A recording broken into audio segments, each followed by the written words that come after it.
appears that I may have underdressed, so just look at my picture in the book and read it. So Neighbors Helping Neighbors. I actually didn't think of Hurricane Sandy as a project at all. It kind of just appeared to me after the fact. I was acting like most other people before the storm, expecting, oh, okay, Hurricane Irene wasn't anything, but I don't think anybody really expected what was coming.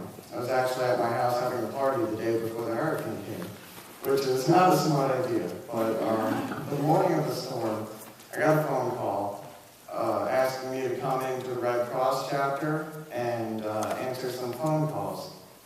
Well, I had been an active volunteer through the Red Cross Youth Council, so I thought, why not? You know, that's what my job is. I showed up. I was a little bit surprised to see that there weren't as many volunteers as you would expect. The Red Cross is an entire volunteer organization, so all the volunteers are just as affected as anybody else. It's not a government, agency, so it really takes a lot for us to work. But then it was amazing. Within the first day, as I had showed up, I realized I was just one of the first people to show up. And our youth council really came in. So we had our volunteers come in. They were answering phones, telling people where they could find food, shelter, organizing vehicles to bring supplies to certain places. And that's one of the biggest things I did. And my most memorable event was receiving a phone call from an assisted living. And they had 120 people in the building that didn't have power, didn't have heat, and they needed food and supplies. So their question for me is, since we can't go anywhere, how are we going to get help? Well, that's where the Red Cross came in. We're all volunteers, but we don't see a challenge, we see a goal. And so I wrote down contact information and took care of what they needed. And 3 hours later, we had several vehicles carrying several personnel, including myself, go to this building where we were able to bring food, blankets, water, and supplies to keep them warm and fed. And the most important thing we could do is talk to them.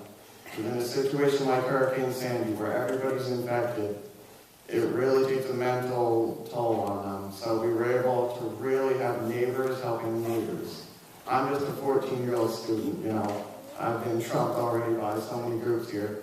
And so it was really amazing for me, but I think just the hardest part that really set this project, if you want to call it apart, was the fact that I didn't go to my house during the storm. I spent 15 days sleeping in another Red Cross volunteer's house. And I totaled in 143 hours of service, showing up every day at the center, not only taking difficult phone calls, but orienting people on how to answer phones and where to get the resources from. This was not my first hurricane experience or disaster experience, so I do have disaster relief training, so I was able to help some of the newer volunteers. But that was my experience, so neighbors helping neighbors. That's why we're all here today.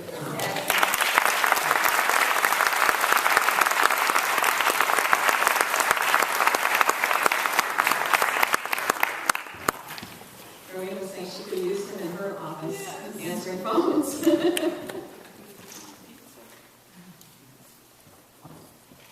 Stephen Skowski.